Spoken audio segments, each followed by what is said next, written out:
قرآن کہتا ہے، میں حیران ہوتا ہوں، دو جگہ یہ مضمون آیا ہے، ارأیت من اتخذ الہہ ہواہ افانت تکون علیہ وکیلا۔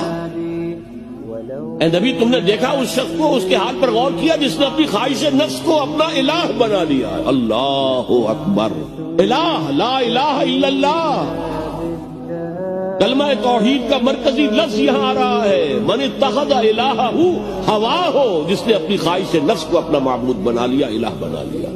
افانت تکون علیہ وکیلا، کیا آپ ایسے شخص کی کوئی ذمہ داری لے سکتے ہیں؟